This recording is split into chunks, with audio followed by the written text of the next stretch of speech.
بسم اللہ الرحمن الرحیم۔ آپ صلی اللہ علیہ وآلہ وسلم نے مدینے کی طرف ہجرت فرمانے کے بعد 16 ماہ تک بیت المقدس کی طرف رخ کر کے نماز ادا کی، مگر آپ کی دلی خواہش یہ تھی کہ آپ کعبے کی طرف رخ کر کے نماز ادا کریں، کیونکہ آپ کو یہ خبر پہنچی تھی کہ یہودی کہتے ہیں کہ محمد ہماری بہت مخالفت کرتا ہے مگر ہمارے ہی کعبہ کی طرف نماز ادا کرتا ہے۔ بس آپ نے فرمایا، اے جبرائیل، میری خواہش ہے کہ حق تعالی یہودیوں کے کعبہ سے میرا رخ پھیر دے۔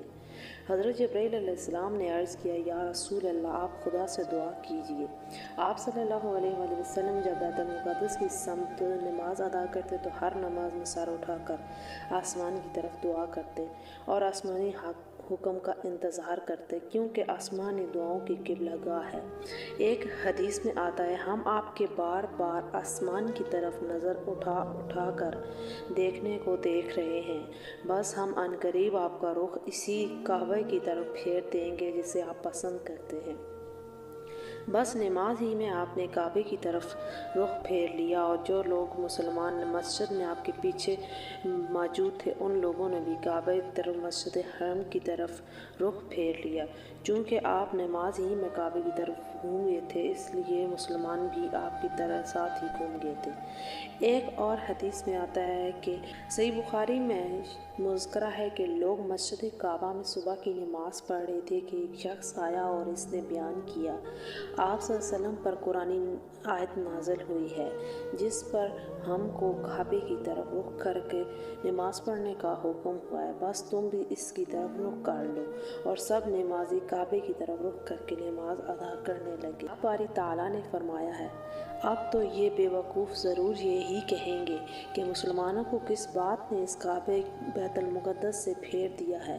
جس کی طرف وہ پہلے رخ کیا کرتے تھے۔ ان سے فرما دیجئے کہ مشرق اور مغرب سب اللہ ہی کے لیے ہے، وہ جسے چاہے سیدھی راہ دکھا دے۔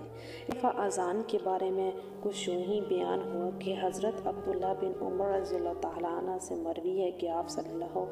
علیہ وآلہ وسلم نے ارادہ فرمایا کہ کوئی ایسی تدبیر کی جائے جس کے ذریعے لوگ جمع ہو کر نماز ادا کرنے جائیں۔ اس سلسلے میں آپ کے سامنے اس کے بہت سارے طریقے آئے، انہیں سکھ اور اس کے بچنے والوں کا ذکر بھی کیا جاتا ہے، مگر آپ نے ان ہر دو صورتوں کو ناپسند فرما دیا، یہاں تک کہ عبداللہ بن زید نامی ایک انصاری خواب میں اذان سکھائے گی۔ اسی رات حضرت عمر بن خطاب کو بھی خواب میں بتایا گیا۔ حضرت عمر رضی اللہ تعالیٰ عنہ نے کہا ہے، صبح ہوتے ہی میں آپ صلی اللہ علیہ وسلم کو خواب کی اطلاع دے دوں گا۔ اندھیرے نے شب کو آپ صلی اللہ علیہ وسلم کی خدمت میں حاضر ہو کر اطلاع دی۔ اچانک آپ صلی اللہ علیہ وسلم نے حضرت بلال کو حکم دیا اور انہوں نے نماز کے لیے بلانے کے لیے اذان دی، کیونکہ حضرت بلال کو بھی خواب میں اذان سکھائی گئی تھی، اور اسی طرح حضرت بلال نے صبح کی اذان میں اپنی طرف سے کلمہ کچھ ادا کیے، اور اس کا ترجمہ ہے، نماز نیند سے بہتر ہے، اس کا اضافہ کر دیا، جسے آپ صلی اللہ علیہ وسلم نے باقی رہنے دیا۔ انصاری نے خواب میں جو اذان سنی تھی اس میں یہ کلمہ نہ تھا۔ آپ صلی اللہ علیہ وسلم کے مدینے میں دو مؤذن خاص تھے، حضرت بلال اور حضرت ابن ام مکتوم۔ حضرت بلال وہ پہلے صحابی ہیں جنہوں نے اسلام میں اذان دی ہے، نیز انہوں نے بیت المقدس میں جامع حضرت عمر بن خطاب رضی اللہ تعالیٰ